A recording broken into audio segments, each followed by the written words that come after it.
शालिनी अंबेडकर नामा के सभी श्रोताओं का हार्दिक आभार व्यक्त करती हूँ, जिन्होंने बीमारी के दौरान मुझे मानसिक सबलता दी। आप लोगों का बहुत बहुत धन्यवाद, आभार। 2-1 दिन में पूर्ण रूप से मैं स्वस्थ हो जाऊंगी, पर पहले से मैं बहुत बेहतर हूँ, एपिसोड बनाने की हालत में हूँ, इसीलिए एपिसोड बना के आपके सामने दोबारा पेश हूं मैं। तो चलिए, हम थे कहानी सरहद की तीसरी किश्त की तरफ। पिछले एपिसोड में हमने जाना कि महार रेजिमेंट किस तरह कश्मीर तक पहुंचती है और वहां सरहद पर 1965 के आसपास का जिक्र है। पाकिस्तानी हमला शुरू होता है और हमले को किस किस तरह गुमराह करने की कोशिश की जाती है भारतीय सिपाहियों को। कभी तोप के गोले दागकर पैदल चलने वाले जो सेना होती है, थल सेना, उसके कदमों की आहट को दबाने के लिए तोप के गोले दागे जाते हैं, कभी हवाई फायर होते हैं। तो अब यहां से आगे एक पैराग्राफ पीछे से हम इसको लेंगे ताकि कॉन्टिन्यूटी बनी रहे। चलिए, आभासी दुनिया के मेरे दोस्तों, शालिनी बोल रही हूं। जय भीम, कूल जौहार। फिर एक मजेदार वाक्या हो गया। खबर थी कि पाकि हवाई जहाज बम्बिंग करने वाले हैं। बाहर कोई ना दिखाई दे। तब मैं नहर में नहा रहा था, जल्दी से बाहर आ गया, कपड़े बदलने लगा। तभी हवाई जहाज की आवाज आई। मैं धड़ाम से पानी में कूद पड़ा और पानी में ही डूबा रहा। आवाज कम होने पर मैंने सर ऊपर उठा लिया। मेरी हरकतें देखकर सब लोग हंस पड़े। वे पास में ही पहाड़ी के पीछे छिप गए थे। हवाई जहाज ने रोहतक पॉकेट के पास बमबारी की थी। तो यहां तक पिछले एपिसोड का अंतिम पैराग्राफ था ये। अब आगे। दूसरे दिन हम मैदार जाने के लिए निकल पड़े। बारिश हो रही थी, गाड़ियां अटक जाती थी, कीचड़ हो गया था। घुसपैठिए रास्ते में रोककर जवानों को मार डालते थे। तो हालात कितने खराब होते हैं ये देखिए। अकेली गाड़ी लेकर जाना खतरे से खाली नहीं था। हमारे साथ एक पार्टी की गाड़ी थी। बैटरी कमांडर बंसोड़े थे, अच्छे स्वभाव के थे। हम 5 बजे के करीब वहां पहुंच गए। जगह बता दी गई। टेलीफोन लाइन एक्सचेंज मिलाया गया। कुछ देर बाद बंसोड़े साहब ने मुझे और अशोक को नीचे रेजिमेंट पोस्ट पर जाने के लिए कहा। वहां हमारे लिए बंदूकें आने वाली थी। उन्हें पोजीशन पर लाने की जिम्मेदारी हम पर सौंपी गई थी। हम गन के आने का इंतजार कर रहे थे। अंधेरा छा गया था, फिर भी गन नहीं आई। मैंने रेजिमेंट पोस्ट से पूछ लिया। उन्होंने गाड़ियां और गन आगे चले जाने की बात की। हम परेशान हो गए। पहाड़ी रास्ते होते हैं और जगह जगह पगडंडियां बनी होती हैं, तो शायद रास्तों का एग्जैक्ट अंदाजा नहीं बैठता। हालांकि सिपाही या फौजी इसी चीज के लिए ट्रेंड किए जाते हैं, लेकिन फिर भी ठहरे तो इंसान ही, गलती हो ही सकती है। उन्हें पोजीशन पर लाने की जिम्मेदारी हम लोगों को सौंपी गई थी। हम गन के आने का इंतजार कर रहे थे। अंधेरा छा गया था, फिर भी गन नहीं आई। मैंने रेजिमेंट पोस्ट से पूछ लिया। उन्होंने गाड़ियां और गन आगे चले जाने की बात की। हम परेशान हो गए। सामने वाली सड़क तो सीधे पाकिस्तान जाती थी। हमने फौरन जाकर बंसोड़े साहब को खबर की। बंसोड़े साहब झट से चल दिए। ड्राइवर ने गाड़ी निकाली। बारिश के कारण नदी में बाढ़ आई हुई थी। पुल के ऊपर से पानी बह रहा था। बिना कोई परवाह किए बंसोड़े साहब ने जीप पानी में घुसा दी। बड़ी मुश्किल से पुल पार करके आगे बढ़े। अंधेरा घना हो गया था। गन ग्रुप काफी आगे निकल गया था। रास्ता भटक जाने से वे वहीं रुका हुआ था। बंसोड़े साहब की जीप गड्ढों खाइयों को पार करती हुई दौड़ी जा रही थी। रिमझिम बारिश हो रही थी। हेडक्वार्टर से फोन आने के कारण इन्फेंट्री के लोग भी गन और गाड़ियों की तलाश में निकल पड़े थे। गन और गाड़ियों को लेकर हम मैदार कैंप लौट आए। 3-4 फरलांग की दूरी पर ही पाकिस्तान का बॉर्डर था। इसमें बहुत से वाक्य ऐसे हैं जो हम बॉर्डर फिल्म में हमने देखे हैं। किस तरह आगे तक जाकर सरहद तक सनी देओल का सीन मुझे याद है, जो बॉर्डर पे एकदम खड़े हो जाते हैं जाकर के पाकिस्तानी फौज का मुआयना कर रहे हैं कि कहां से बॉर्डर शुरू हो रहा है और कहां कहां माइंस बिछी हो सकती हैं। पाक सेना ने अंदर घुसकर मोर्चे बना लिए थे। फौजी वहीं पर टिके हुए थे। उन्हें वहां से खदेड़ना था। एक खास समय पर हमला बोलना था। फायर का वक्त रात का दिया गया था। हम सब लोग एक निश्चिंत मुकाम पर पहुंच गए। अधिकारियों ने जरूरी ऑर्डर दे दिए। सब मुस्तैद थे। हमले का वक्त नजदीक आ रहा था। इन्फेंट्री में सहसा धावा बोल दिया गया। मशीन गनों और मोटरों की आवाजें गूंजने लगी। इस वक्त वायरलेस सेट पर जैमिंग होने लगी, मैसेज भेजने में दिक्कतें आने लगी, फ्रीक्वेंसी बदलने पर भी जैमिंग जारी था। कुछ देर बाद हम पर अपनी ही फायरिंग होने लगी। भगदड़ मच गई, काफी लोग मारे गए। वजह यह थी कि हमारा ब्रिगेडियर पाक से मिला हुआ था, उसे पकड़कर हेडक्वार्टर भेजा गया। जो बचे थे उन्हें पीछे हटने के लिए कहा गया। तो यहाँ पर ये फौज के कारनामों की फेहरिस्त भी बता रहे हैं कि किस तरीके से अपने ही ब्रिगेडियर बहुत ऊंची पोस्ट होती है फौज में, यदि वो मिल जाएं तो किस तरह का हम बैटल हार सकते हैं। सिपाहियों में कितना भी जज्बा हो, लेकिन यदि ऊपर का कमांडर बिका हुआ हो तो कोई लड़ाई जीती नहीं जा सकती। और इसकी भी सोशल ऑडिटिंग होनी चाहिए कि ये कमांडर किस वर्ग से आते हैं और कौन लोग हैं जो मेरिट का राग अलापते हैं और देशभक्ति की बात करते हैं। इस फिल्म मैंने एक फिल्म अय्यारी का जिक्र किया था, उसे आप लोग जरूर देखिएगा। इन सब बातों को, छोटी छोटी बारीकियों को समझने में वो बहुत मददगार साबित होती है वो फिल्म। सुबह हो गई लेकिन अशोक लौटा नहीं था। उसे खोजने के लिए सारे जवान भटकने लगे, कुछ भी पता नहीं चल रहा था। सबके आगे कैप्टन बंसोड़े थे। खोज के दौरान जिचकर का पैर गलती से माइन पर पड़ गया। वह सहसा ऊपर उछल गया, टुकड़े टुकड़े होकर बिखर गया। बहुत ही भयानक दृश्य था। कुछ आगे जाने पर एक जवान माइन पर पैर पड़ जाने से घायल होकर बेहाल था।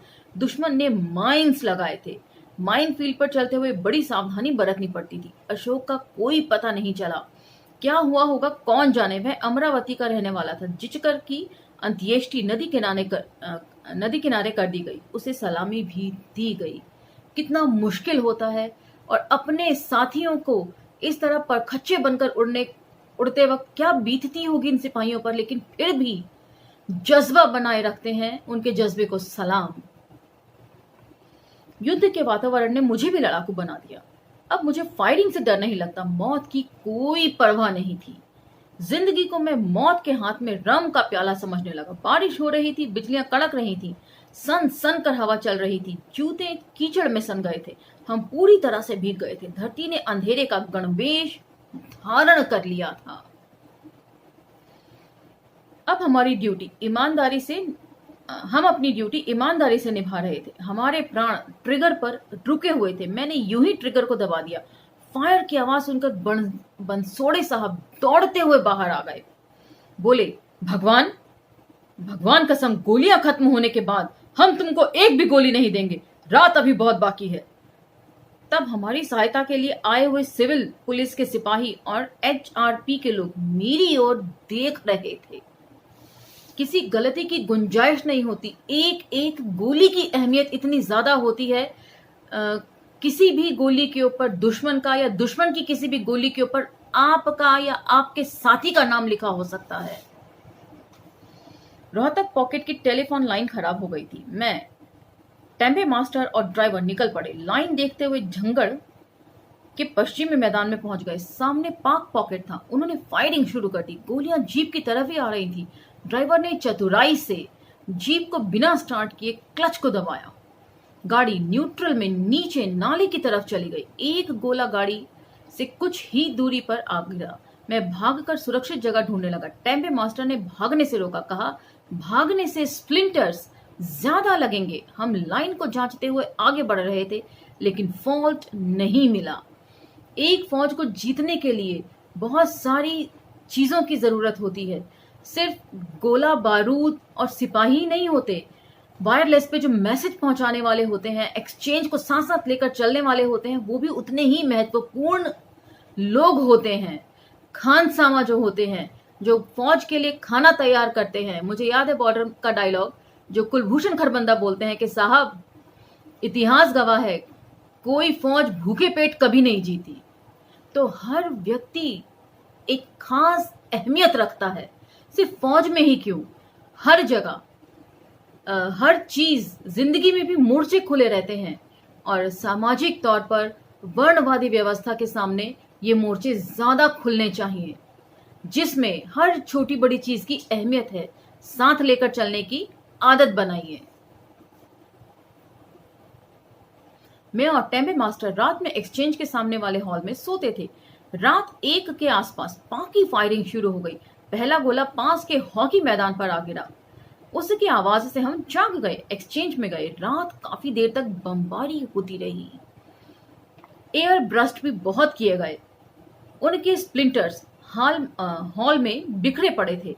मेरी खाट पर भी 2-3 स्प्लिंटर्स पड़े थे। यदि मैं एक्सचेंज नहीं जाता तो खाट पर ही हमेशा के लिए सो गया होता। एक सुबह बैटरी कमांडर ने हमें बताया कि हमें पाकिस्तान पर फायर करना है।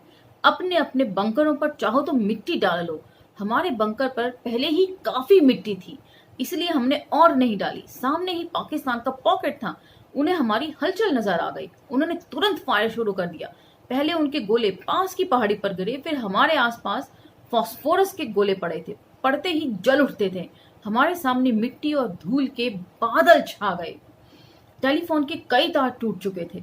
हमारे वायरलेस सेट बैटरी कमांडर के बंकर में थे। उन्होंने सेट ऑन किया। ये भीषण घमासान देखकर उन्हें धोखे का अंदेशा हो गया। भयानक दृश्य था। उन्होंने रपट भेज दी। सहसा हमें टेलीफोन जनरेटर घुमा दिया और बराबर वही एक लाइन चल रही थी। एक्सचेंज का शटर भी नीचे गिर गया। बाहर की आवाजें आने लगी। धूप और धुएं के कारण कुछ भी दिखाई नहीं दे रहा था।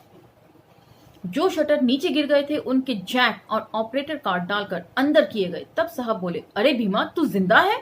मैंने कहा, तो क्या मैं मर जाऊं साहब जी? साहब ने दूसरा सवाल किया, किसी को कुछ हुआ तो नहीं? तब मैंने कहा, हम तो ठीक हैं, पर ड्राइवर के बारे में कुछ पता नहीं। उन्होंने कहा, ठीक है, बाहर कोई मत आना।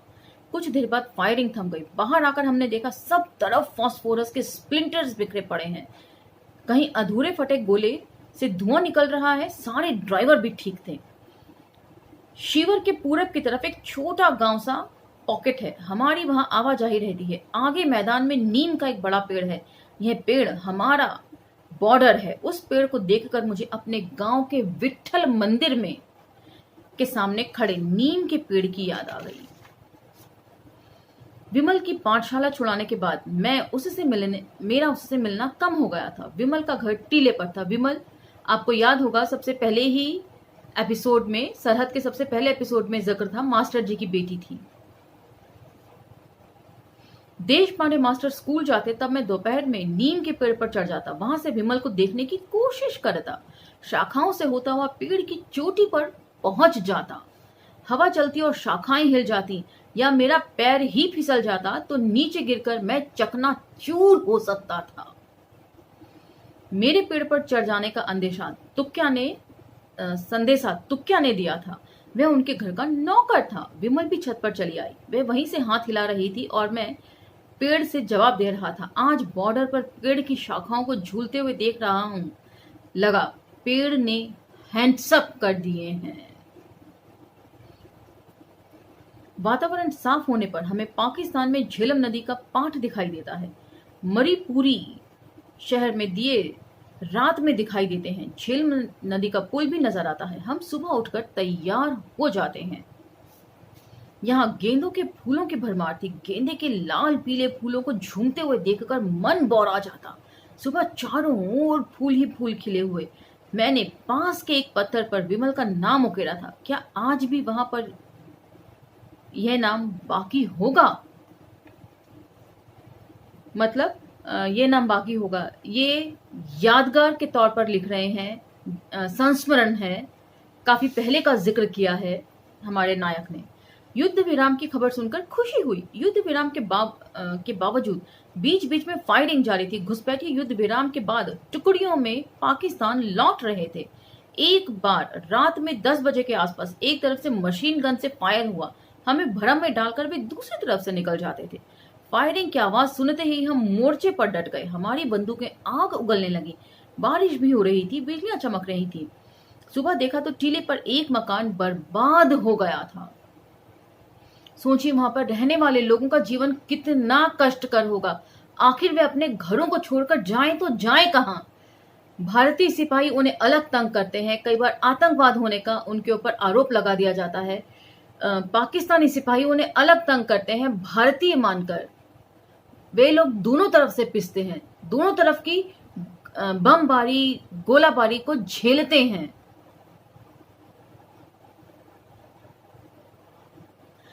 फिर कुछ दिनों बाद भारत सरकार ने 40 दिनों की छुट्टी घोषित कर दी। जो पहले छुट्टी पर नहीं गए थे उन्हें छुट्टी पर भेजा गया। मैंने गन पोजीशन पर जाकर तनख्वाह ले ली और छुट्टी पर चला आया। चार्ज देकर दलोग्रा पोजीशन पर किट वगैरह सामान जमा किया और रेलवे वारंट लेकर हम 20-40 जवान छुट्टी पर निकल गए। नौशेरा निकल गया। सुंदरबनी की ऊंची पहाड़ पर बस जा रही थी। पहाड़ों की कतारें आकाश को चूमने के लिए होड़ लगा रही थी। बादलों के सफेद नीले काले सफेद पहाड़ की चोटियों में 4 चांद लगा रहे थे। दर्रे के उस पार एक भेड़िया भागता हुआ दिखाई दिया। छुट्टी पर जाने की खुशी थी। लगता था कि कब गांव पहुंचूंगा। उस दिन रात में जम्मू ट्रांजिट कैंप पर मुकाम किया। दूसरे दिन पठानकोट ट्रांजिट कैंप पर। रात 9:30 के आसपास हम दिल्ली पहुंच गए। दिल्ली स्टेशन आते ही मेरी आंखों में आनंदाश्रुओं की झड़ी लग गई। दिल्ली के महिला मंडलों ने फौजियों के लिए काफी सुविधाएं जुटा दी थी। हमें पाक के खिलाफ लड़ाई जीती थी। फौजियों के लिए उन्हें चाय नाश्ता भोजन कपड़ों धुलाई आदि की सुविधाएं जुटाई थी। बहनों का यह प्यार देखकर मेरा दिल भर आया।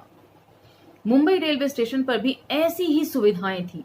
वहां हमें मिठाइयां दी गईं। जनता से माँ जैसा प्यार पाकर हमें बड़ी खुशी हो रही थी। राष्ट्र का गर्व तो जनता ही होती है।